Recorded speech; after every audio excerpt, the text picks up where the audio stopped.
ఇప్పుడు అందరూ సంతోషంగా క్రిస్మస్ జరుపుకుంటున్నాం కదా. క్రిస్మస్ గురించి ఒక చిన్న కథ చెప్పి ఏంటంటే, క్రిస్మస్ అనగానే మనకేం గుర్తొస్తాయి? క్రిస్మస్ చెట్టు గుర్తొచ్చేది.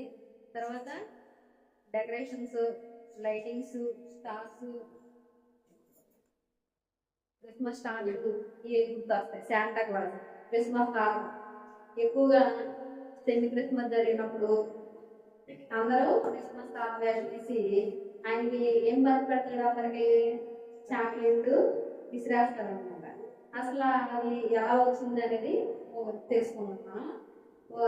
టర్కీ అనే దేశంలో శాంట్ నికోలస్ అనే అతను ఉండేవాడంట. ఆయనకి పేదలకు సహాయం చేయడం అంటే చాలా ఇష్టం. ఒక ఫ్యామిలీలో 3 ఆడపిల్లలు ఉన్నారంట. ఆడపిల్లలు ఉంటే ఆ ఫ్యామిలీ చాలా పేదరికంలో ఉంది.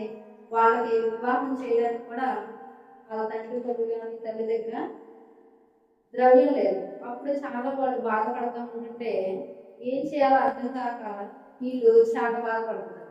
ఒకరోజు శాంట్ నికోలస్కి ఈ వార్త తెలిసింది.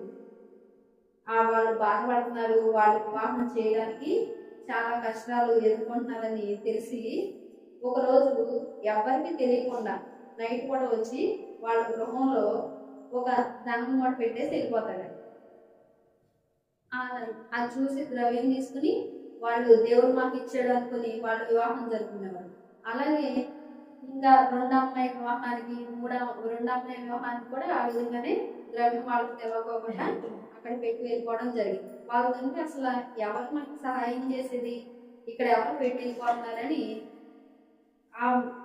అనుకునే టైంలో మూడవ కుమార్తెకి వివాహం చేద్దాం అనుకునే సమయంలో ఆ వ్యక్తి తను పెట్టుకుని కూర్చుంటాడు.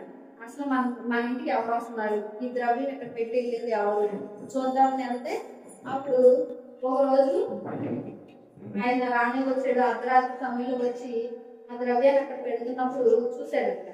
అయ్యా, నీకు మాకు సహాయం చేయాలని ఎలా తెలిసింది అని అడిగితే, నేను పేదవాళ్ళకి సహాయం చేయాలనుకుంటున్నాను, ఈ విషయం నువ్వు ఎవరికి చెప్పవద్దు, నువ్వు చాలా బాధపడుతున్నావని నాకు తెలిసింది, అందుకని మీ 2 కుమార్తెలకి నేనే సహాయం చేశాను, ఇప్పుడు మీ 3వ అమ్మాయి కూడా నేనే సహాయం చేస్తున్నానని చెప్పి అక్కడ పెట్టేసి వెళ్ళిపోయాడు. ఈ విధంగా ఆ ఊర్లో ఎవరి ఇబ్బందులు ఉన్నా సరే శాంట్ నికోలస్ అతను సహాయం చేస్తూ వచ్చేవాడు. ఆ విధంగా ఆయనకి సహాయం చేసే గుణం ఉంది కాబట్టి దాన్ని రాను క్రిస్మస్ తాడుగా పెట్టేసేసి ఆయన పేరుని శాంటా క్లాస్ అంటారు ఇంగ్లీష్లో. శాంటా క్లాస్లో పెట్టేసి అందరికీ కూడా ఆ డ్రెస్ వేసి చాక్లెట్లు పంచడం అవి చేస్తున్నారు.